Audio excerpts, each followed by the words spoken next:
treasure trove of early biblical texts in a secret library leaves Egypt explorers stunned. We seem to forget that when there was the persecution of the Christians, a lot of Christians fled to Egypt in order to have freedom of religion. And there are a lot of monasteries even there today with ancient texts, one of them being the monastery of St. Catherine's in Mount Sinai. Egypt explorer Robert Curzon was stunned when he discovered a treasure trove of early biblical texts inside an ancient monastery.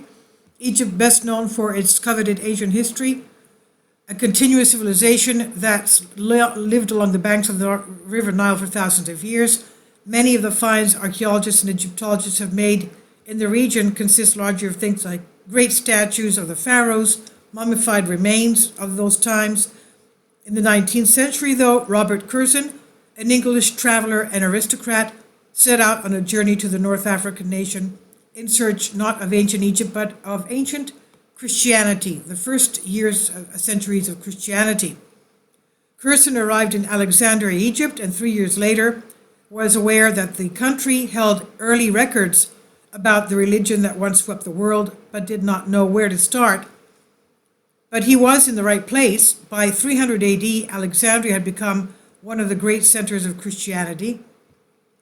Around the same time in Britain, the religion was illegal and was often punished by death.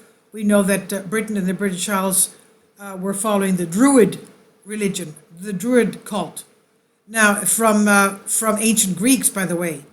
Now, its followers within the Roman Empire would have to wait another 14 years to practice their faith freely. So, with the knowledge of Christian's history, Curzon went to Egypt, and he held some of the religion's earliest monasteries, and by extension, some of its earliest Christian biblical texts. His momentous journey, we remember that St. Mark was the one that was in charge, I think he was the first bishop of Egypt. Now, the momentous journey was explored during the Smithsonian Channel documentary Bible Hunters Search for Truth. Dr. Jeff Ross, an archaeologist who presented the show, traveled to Egypt in order to follow Curzon's footsteps, and he explained how those monastic movements began in Egypt. He said monks who had gone out to the desert to live in solitude banded together in self-sufficient communities, and those became the first monasteries. One of the oldest monasteries in Egypt and the world is the Syrian monastery 90 miles west of Cairo. In 1834, it took Curzon nearly 2 days to reach it by boat and camel. Today, it's less than 2 hours away by motorbike. Founded in the 6th century AD, the monastery was known for its wall paintings and its library of precious manuscripts. When Curzon visited the library, he found a place in complete disarray, with manuscripts just littering the floor. Many of the books had been burned by poverty-stricken Egyptians desperate to keep warm. But some of the texts had been safeguarded and kept under lock and key.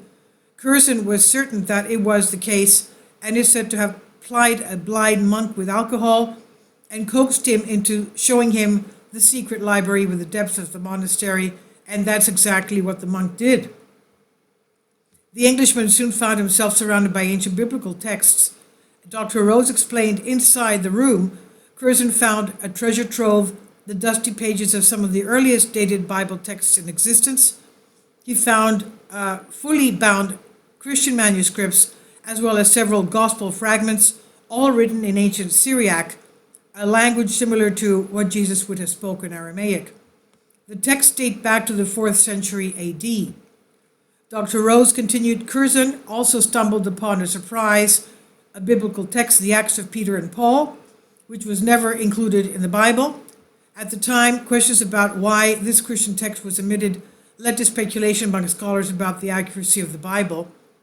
5 years after this now famous voyage, Curzon, hungry for more answers, set out once again. This time, his travels took him to Mount Athos of Greece, an important center for Eastern Orthodox monasticism.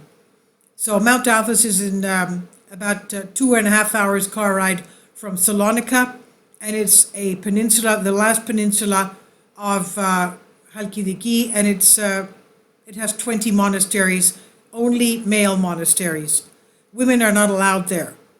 He crossed over into Egypt via the Mediterranean to make several purchases.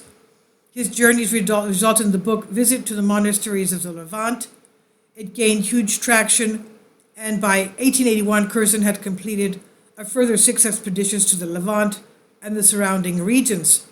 His finds were viewed as breakthroughs in modern understanding of Christianity and culminated in the British Museum's acquisition of the collection of Nitrian manuscripts.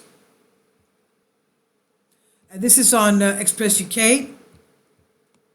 I hope you liked it. And this is by Joel Day. He did not tell us which monastery it was, but the monastery of Mount Sinai, St. Catherine's, has the biggest library of oldest early Christian texts. And one of the texts is, of course, the Shepherd of Hermes. If you read that, you'll find it on the internet. If you read that, you will never ever want to sin again. It's very, very deep spiritual teachings. Please leave your comments, and thank you for your support. Kindly support my Patreon account. The daily posts are 5 videos daily, and they are totally different from what I have on my YouTube channel. Thank you so much for your support and that you find all my content so interesting. You'll find the Patreon account details in the description box below.